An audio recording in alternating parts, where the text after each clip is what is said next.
पाप का फल भोगना ही पड़ता है।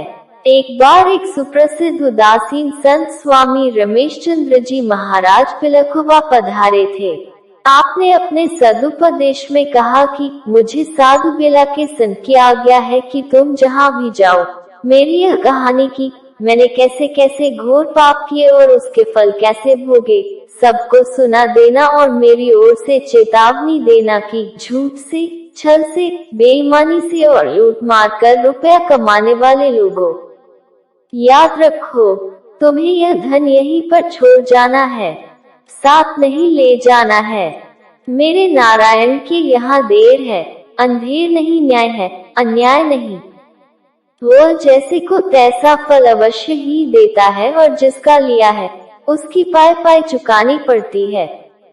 साधु बेला के उस संत ने उनको बताया था, मैं गृहस्थाश्रम में था, मेरे पास रुपये पैसे की कमी थी, मेरे कोई संतान भी नहीं थी, मैं बड़ा चिंतित रहा करता था। भगवान की मुझ पर कृपा हुई कि मुझे एक साथी मिला जिसने मुझसे कहा कि रुपया तो मैं लगाऊंगा, तुम हम मिलकर हिस्सेदारी में दुकान कर लें। मैं तैयार हो गया, दोनों ने मिलकर दुकान का कार्य आरंभ कर दिया। नारायण की ऐसी कृपा हुई कि हमने मुंबई में रुई की गांठ खरीदी, उसमें हमें 1 लाख रुपए का फायदा हुआ। मुंबई से हमारे पास तार आया कि तुम अपने 1 लाख रुपये ले जाओ। हमें बड़ी प्रसन्नता हुई और हम दोनों बम्बई रुपया लेने चले गए। मुंबई पहुंचकर हम दोनों एक होटल में ठहरे और दिन भर मुंबई की सैर की।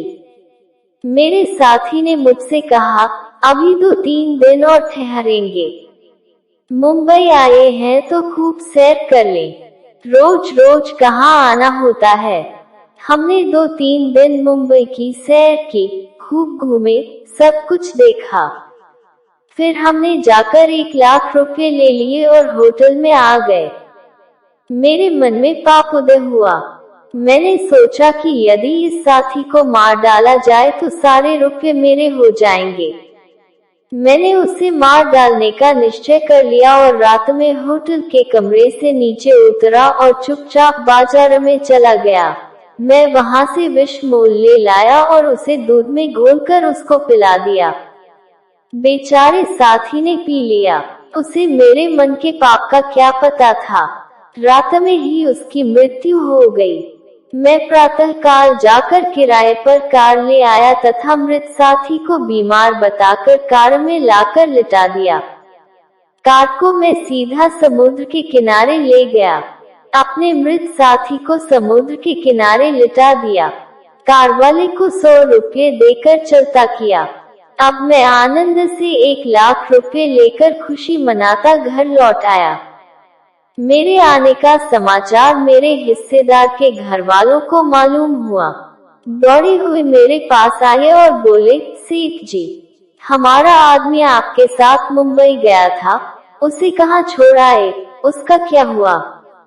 मैंने झूठ मूठ का रोना आरंभ किया और बड़े दैक भरे शब्दों में शोक प्रकट करते हुए कहा कि भाई, उसे मुंबई जाकर हैजा हो गया, बहुत इलाज कराया किंतु वह मर गया। मैंने उन्हें 8-10 हजार रुपये भी दे दिए, जिससे उन्होंने मेरी बात पर पूरा विश्वास भी कर लिया और मुझे रुपया देने के कारण पूरा ईमानदार एवं धर्मात्मा भी समझ लिया। उन्हें मेरी दुष्टता का क्या पता कि इसी ने हमारे आदमी को मार डाला और 40,000 रुपये भी हड़प लिए। मैं आनंद पूर्वक रहने लगा।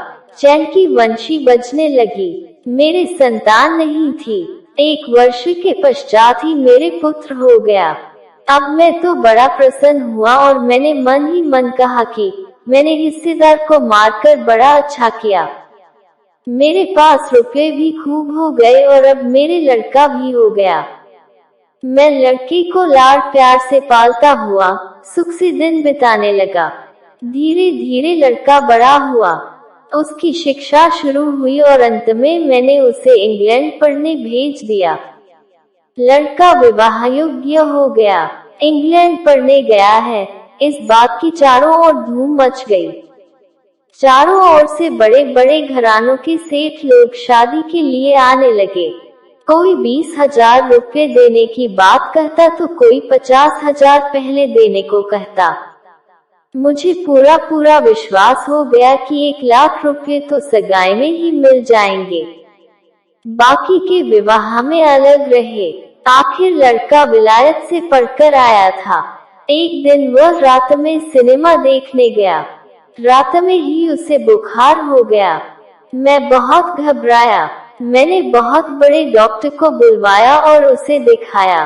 डॉक्टर ने कहा, सेठ जी चिंता की कोई बात नहीं है, यह रात में जागा है, न सोने के कारण बुखार हो गया है, उतर जाएगा। उसने दवा दी, चला गया। सुबह देखा तो 104 डिग्री बुखार था।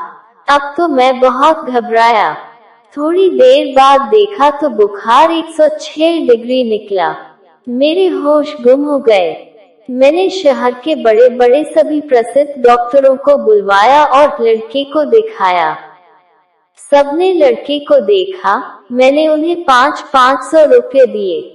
सबने अच्छी प्रकार देखने के बाद कहा कि सेठ जी, यह लड़का बचेगा नहीं, इसे क्षय हो गया है।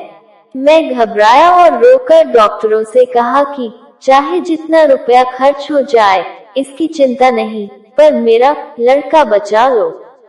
डॉक्टरों ने सलाह करके बताया कि इसे स्विट्जरलैंड ले जाओ, वहाँ इसका इलाज कराओ तो शायद यह बच जाए, और कोई उपाय नहीं है। मैं उसे स्विट्जरलैंड ले गया और वहाँ 1 वर्ष तक रहकर लड़के के इलाज में रुपये लुटाता रहा।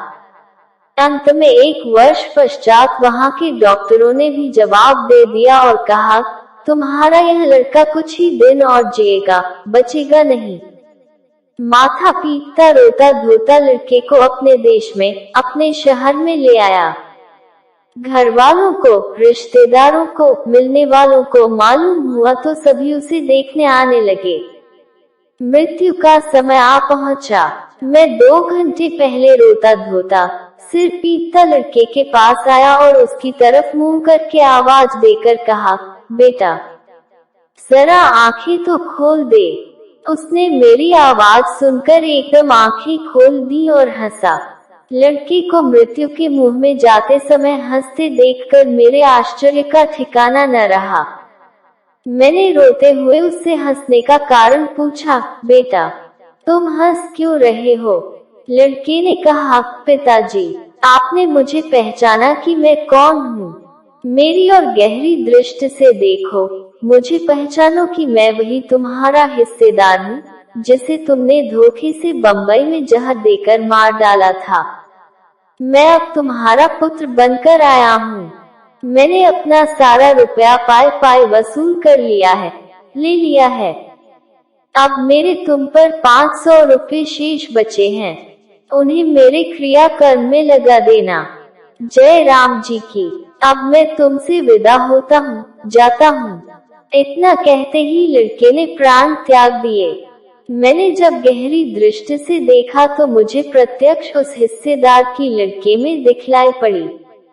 मैंने रोते धोते उसे ले जाकर उसकी अंत्येष्टि क्रिया की और मैं फिर लौटकर घर नहीं गया। जंगल का रास्ता लिया। बुरे पापों का फल कैसे भोगना पड़ता है, इसका प्रत्यक्ष प्रमाण में तुम्हारे सामने है। क्या बुरे कर्म करने वाले, पाप की कमाई करने वाले लोगों की इस सत्य घटना को पढ़ सुनकर भी आंखें नहीं खुलेंगी?